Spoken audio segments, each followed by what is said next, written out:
Iran ও যুক্তরাষ্ট্রের মধ্যকার চরম বৈরিতা এবং শক্তির আস্ফালন পুরো মধ্যপ্রাচ্যকে এক জ্বলন্ত আগ্নেয়গিরিতে পরিণত করেছে, যার উত্তাপ কাঁপিয়ে দিয়েছে বিশ্ব অর্থনীতিকেও। ঠিক এমনই এক অস্থিতিশীল ও সংঘাতময় বিশ্ব পরিস্থিতির মাঝে দক্ষিণ এশিয়াতেও নতুন করে বেজে উঠেছে দামামা। এবার ভারতকে সরাসরি এক রক্তক্ষয়ী যুদ্ধের কঠিন হুঁশিয়ারি দিল পাকিস্তান। কিন্তু পরমাণু অস্ত্রধারী এই দুই চিরপ্রতিদ্বন্দ্বী প্রতিবেশীর মধ্যে হঠাৎ কেন তৈরি হলো এমন যুদ্ধংদেহী পরিস্থিতি? সিন্ধু নদের জলবন্টন নিয়ে দীর্ঘদিনের চলমান বিরোধের জেরেই ভারতকে এবার কঠিন হুঁশিয়ারি দিল পাকিস্তান। এই সংকটের সূত্রপাত মূলত ২০২৫ সালের এপ্রিলে, যখন জম্মু ও কাশ্মীরের পাহেলগ্রামে এক ভয়াবহ সন্ত্রাসী হামলায় ২৬ জন ভারতীয় নাগরিক নিহত হন। এই ঘটনার পর ভারত অত্যন্ত কঠোর অবস্থান নেয় এবং ১৯৬০ সালের ঐতিহাসিক সিন্ধু পানি চুক্তি সাময়িকভাবে স্থগিত করার ঘোষণা দেয়।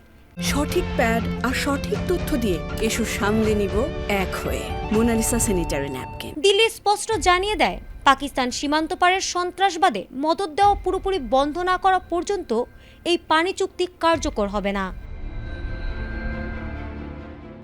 পরিস্থিতি আরও জটিল রূপ নেয় ভারতের জলশক্তি মন্ত্রীর একটি মন্তব্যে, যেখানে ইঙ্গিত দেওয়া হয় যে ২০২৮ সালের জুনের মধ্যে পাকিস্তানের দিকে যাওয়া পানি প্রবাহ পুরোপুরি বন্ধ করার সক্ষমতা ভারতের তৈরি হতে পারে।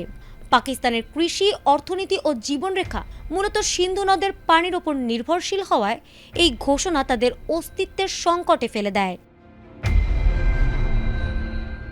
এই চরম অস্তিত্ব সংকটের মুখে পড়েই পাকিস্তানের প্রতিরক্ষা মন্ত্রী খাজা আসিফ পাল্টা হুমকি দিয়ে বলেন, ভারত পানি আটকে দিলে পাকিস্তান সামরিক ব্যবস্থা নিতে বা সরাসরি যুদ্ধে জড়াতে বাধ্য হবে। অন্যদিকে ভারত এই হুমকিকে পাত্তাই দেয়নি। নয়াদিল্লির মতে, পাকিস্তান নিজেদের চরম অর্থনৈতিক দেউলিয়াত্ব এবং পাকিস্তান নিয়ন্ত্রিত কাশ্মীরের গণ অস্থিরতা আড়াল করতেই বিশ্ববাসীর সামনে এই যুদ্ধের নাটক তৈরি করছে।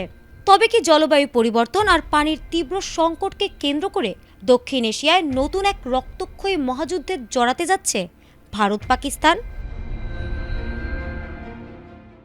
ফারহানা হক, এটিএন বাংলা।